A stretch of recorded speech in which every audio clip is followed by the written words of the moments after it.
Well, good afternoon, everyone. Hope everyone had a wonderful day. My name is Chris Wells, and I'd like to welcome you to our first webinar of the season for the 2020 USPS promotional program.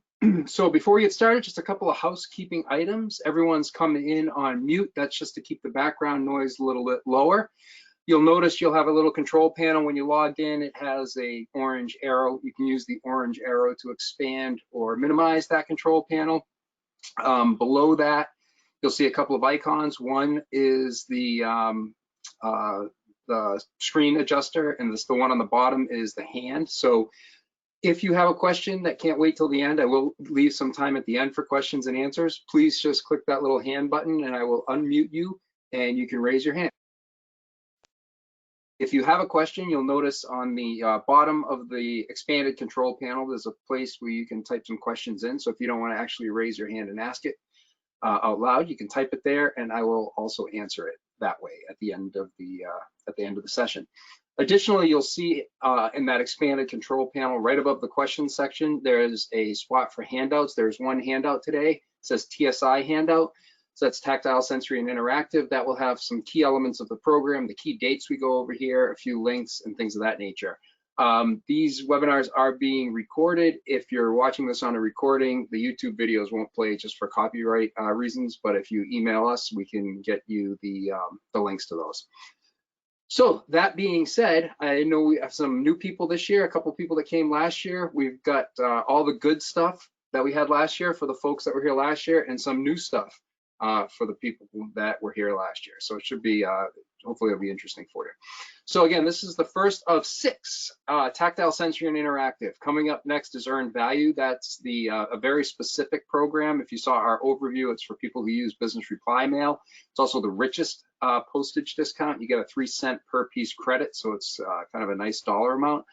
The next one after that will be emerging and advanced technology. We'll review how direct mail can interact with everything from digital assistants like Alexa and Google Home to augmented reality, virtual reality, Bluetooth, near field communication, all kinds of technological digital integrations. Next one after that will be personalized color trans promotional. So that will go over what trans promo is and how you can use it if you do produce statements and things like that. But even more importantly, we will show some case studies on how to utilize things that look like invoices and statements and things like that to achieve a fairly significant lift in your direct mail response. After that, we'll have mobile shopping. So those of you who did this last year know you get a really cool gift from us when you sign up for that. Last year we had Yetis and earbuds and all kinds of cool stuff, but we'll show you what that's all about.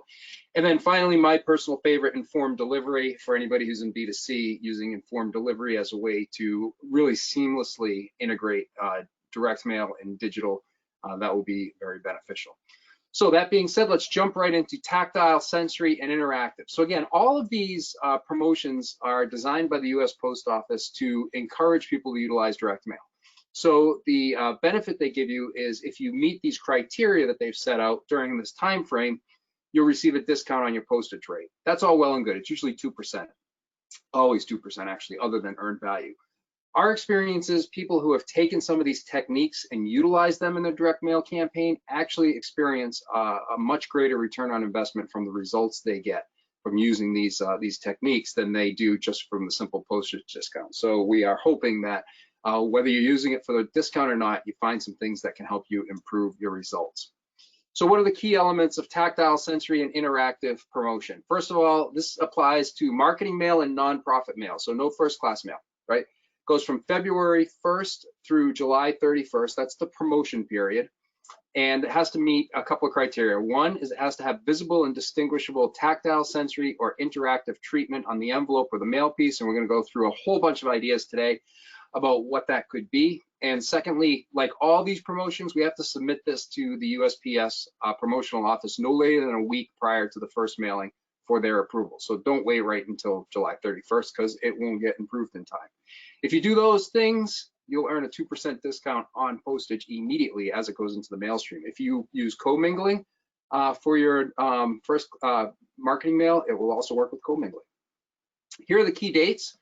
The registration period has already started, went December 15th, goes all the way through the week before July 31st. I already talked about the promotion period and the submission deadline. You don't have to write this stuff down, it's in that handout. Okay, so what are some examples of tactile, sensory, and interactive direct mail? Well, we've broken it up into 4 different major categories. And the post office kind of qualifies things a little bit differently than we would in some cases. They call certain things specialty papers. We may refer to them more as coatings or inks, but they qualify under paper. So there's inks, there's coatings, there's interactive pieces, and then there's specialty envelopes. So we're going to provide you with a couple of examples of how each of these work. In terms of specialty inks, there's been a ton of advances in ink technology in the last couple of years, both on the digital side and the offset side. And we're going to show you some of the more advanced techniques and also some pretty simple techniques, some very, very expensive to do and some relatively inexpensive. I'm going to start with the complex, expensive stuff. So if you have questions after, you can email and say, how much does this cost? The answer is a lot. But that being said, conductive ink is basically utilizing a very especially infused ink that can create electronic circuits throughout a piece of print, much like a printed circuit board printer would do with solder and silver and things like that. But it uses very, very fine particles. So this picture on the left that looks like the Hindenburg crashing into the light post in New Jersey, or the tower in New Jersey, is actually conductive ink. So it's utilizing conductive ink to connect circuits and basically light up very small LEDs to create that light source. However, there are a lot of other creative ways to utilize it. And to demonstrate them, I pulled a few of what I think are the more creative applications and create a short video for you to watch. So the screen's gonna flash a little bit here while we go over to the video mode here. If you wait 1 second. And I'm gonna let the video play through and I'll give you just some quick commentary as we go through it. This, the first one, is actually a magazine that Vogue produced using conductive ink. It's very advanced. You can see she touches the page she wants and the book actually lifts to that page. The other thing, I kind of cut this off a little bit, but she can highlight pieces of text in the magazine. It'll actually change the color. And that is synchronizing with her mobile device. She has an iPad. You're just going to see flash for a second. I cut the video a little short. Excuse me, but it actually highlights the same sections on the electronic version of the book. This is a game. You can see that paper right there that they just tilted to the side. That's how thin the conductivity is. And then this is a little DJ pad. I'll show you an even cooler DJ pad coming up that Pizza Hut did, which is they basically created a DJ station out of a pizza box.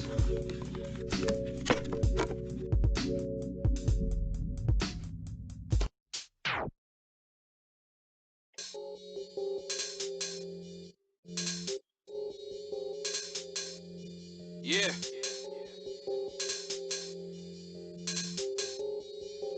Live on mic, you know who's in charge. Who's in charge? Live on mic, you know who's in charge. Live on deck, you know who's in charge. Plus live on mic, you know who's in. Come again. So I'm going to flash back a little bit here and go back to the presentation. So some pretty cool stuff. That's conductive ink. The HP recently released some fairly cool videos of utilizing conductive ink on digital presses that you can find on LinkedIn or YouTube as well. Next type of ink is called thermochromic. So this is utilizing heat thermal to activate or deactivate the ink layers. So as you can see with this video here, as he applies heat, it actually reveals what's underneath. And then here he applies heat and it will make the ink disappear. So that's a heat sensitive ink that you're using, one to cover and create a reveal, and the other one to cover and create a disappear. So pretty cool stuff. Again, the idea with all of these is to get people to interact with your mail piece. The more people are interacting with it, the more it's shared with other folks, the more they'll remember it, the higher your response rates will be. Photochromic is utilizing light or different types of light to activate or deactivate ink. And so the one on the left here, the Field Notes, some of you might be familiar with Field Notes notebooks. They actually have one called the Snow Blind, which is really neat, and it changes colors based on UV light. So when you're inside or outside, the notebook will actually change colors. For any of you that were on our cruise last year, got invited to our cruise last year, we used an invisible ink. We had a Friday the 13th theme. So we used an invisible ink and set along a black light, and this was done on HB Indigo, and basically revealed clues and little legends about things that are unlucky. It's unlucky to bring bananas on the boat if you didn't know. And that's a cool way to do a reveal as well. So that can be, and the one on the right here is using the same technologies with a black background. So you can do that. And there's a couple of different colors of invisible ink that they use. So again, photochromic ink, that one's actually pretty easy to do. If it's using a black light, you know, you pay $1 or $2 at Amazon for the black lights, but it's we had a really, really high, about a 65% response rate, so it works. Next one is optically variable. So optically variable, this is different from lenticular, which is like the old Cracker Jack toys. I'm probably dating myself, but with the little zit zit when you run your finger across it, and it looks different depending on how you tilt it. This one is actually utilizing metallic particles in the ink, and it aligns them pretty well so that the ink actually changes color based on the angles that you're seeing the piece at. So it just kind of creates a neat effect. There's a lot of different colors available. The next one is piezochromic. So piezo is touch, and this, unlike, it's not using heat like the thermochromic, it's using the actual touch of your finger. So you can see the image on the left with the stop sign and all the other things. By touching the piece itself and applying pressure, the ink will actually become invisible, and then it will reappear. There's also a whole group of colors that are piezochromic. So as you touch or rub them, they can change different colors as well. Again, just a cool thing that you can add to your direct mail or add to your marketing pieces to cause people to interact with them, which we know improves results. And the last one is hydrochromic, but you can't guess what that is. So this is ink that is water sensitive, so it will perform differently when it is hit by water.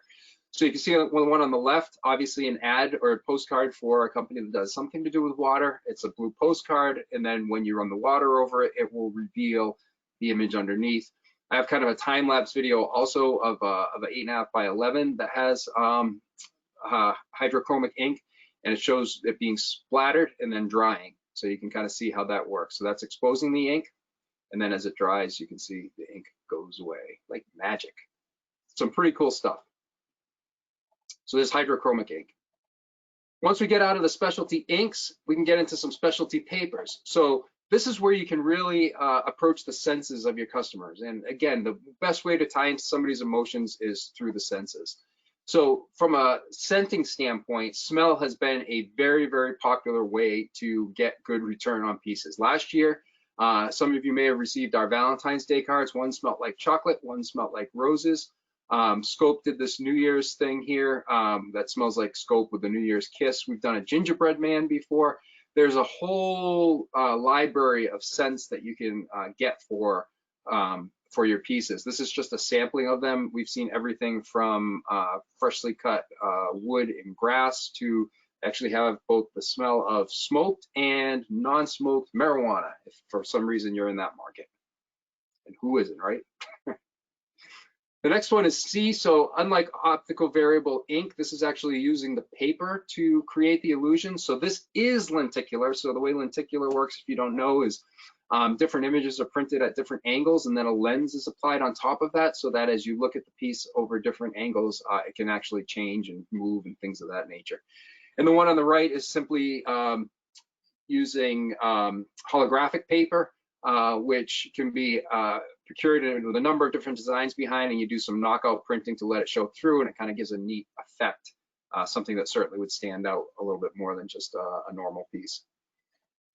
From a touch standpoint, there's so many options now with UV presses to create reticulating varnishes, as well as special effects that that actually feel like what you're trying to represent on the paper. This one is one that we did as an example with fingerprints, so it kind of looks like my screen, and when you rub your hand across that, it's tough to do a webinar with a touch one, but anyways, when you rub your hand across that, it actually feels like the fingerprints. We've seen people do it with leather, we've seen people do it with tile, kind of an aggregate sandpaper-like touch. So depending on what your business is, you may see an application for something like that.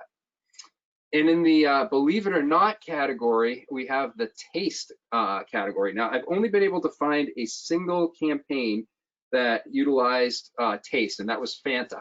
and they did an ad that was edible and it tasted like Fanta orange soda. And I showed this last year. I had a couple of people that didn't actually believe it existed.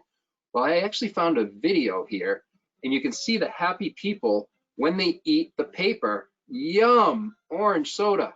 So it actually did run, it did exist. Because I haven't seen too many more of them, it either means it wasn't too successful, or maybe we're just not ready for edible paper yet, but it does exist. And then finally, sound. So this is kind of your standard sound piece, like the greeting cards you can find, where you put a little microchip in there, and as you open it, pulls the trigger. And this one makes a car noise. I don't have the sound enabled, but you get the idea. We've done these, you know, playing songs, whatever. It's kind of a crazy time in the binder when they're putting them together as they're all open, but it does work. Again, interactivity. How do I get people to engage with what I'm sending them? Interactive pieces. So we've seen tremendous response rates if you can get people and they have to do something with your piece in order to even open it sometimes. You know, the pull tabs, 3D pop-outs, assemble on your own. People like to do things like that, and it will get them engaged in your piece, and they will pay attention to your message. So this is showing just a quick campaign we did. We had to a similar audience where one piece was a fold-out map. This was for college. Of the school. So there was some interactivity. They had to fold out this map. They both used augmented reality, which is in our emerging and advanced technology section. But the second one used an interactive wheel. So if you picture a wheel that kind of has an outer rotating wheel and an inner rotating wheel, and match up your major, match up your interests, and here's why the school is great for you type of thing. And these are the actual response rates. So you can see pretty traditional direct mail response on the map, you know, 1.6, 1.7%. But look at the response rate on the interactive wheel, approaching 14%, which is really, really good for direct mail, as I'm sure you know. We have 3D interactive, so these would be things like this is a pair of goggles, you know, that you kind of build and assemble, and then when you look through it, it appears to be three-dimensional. You have pop-up mailers. Pop-up mailers work great. This is an IKEA mailer where it kind of opens up into a bedroom set. This was an invitation that we did where you remove the belly band. It was for a cruise that was game themed. You can see the Scrabble pieces, and it popped out into a die because games, right? A lot of great ideas on how to do these pop-up type mailers, and you can do them in a regular letter size package as well. Also, specialty fold. So this is part of this campaign, and if you don't follow Trish here, this is Trish on the right, and her company is called Fold Factory on YouTube. I highly recommend that. Every day she posts a very cool fold. It's called Fold Factory. It's on YouTube. I might have put it in the handout notes as well.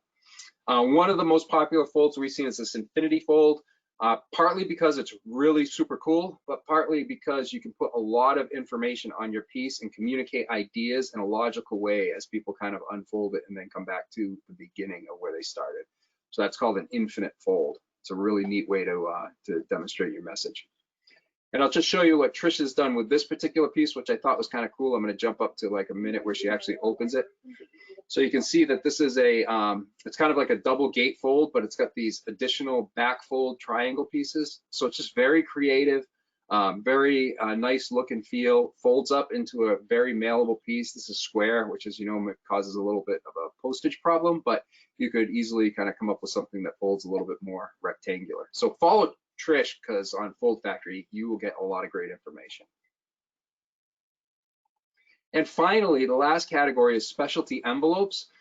So a number of years ago, there was a couple companies created these envelope converters, and we happen to have one, and it allows you to die cut the envelope and convert at the same time. And because of that, you can actually die cut different shapes out of the leading edge of the envelope. So the post office has approved these 6 shapes. I think there's 2 more actually now that have been approved, where these can all mail as regular letter class postage. So there's no additional postage required, even though it has this additional pop-out feature here on the die cut. So these are the shapes. People have gotten very creative. If your logo is round, any round logo will fit in there. We've seen Christmas ornaments in here. We've seen animal heads in here. We've seen post-it notes over here. We've seen checks. You know, this is printed, so you could have this come all the way across and look like a check or something like that. So we've seen wine bottles with this shape. So you can get very creative with these shapes.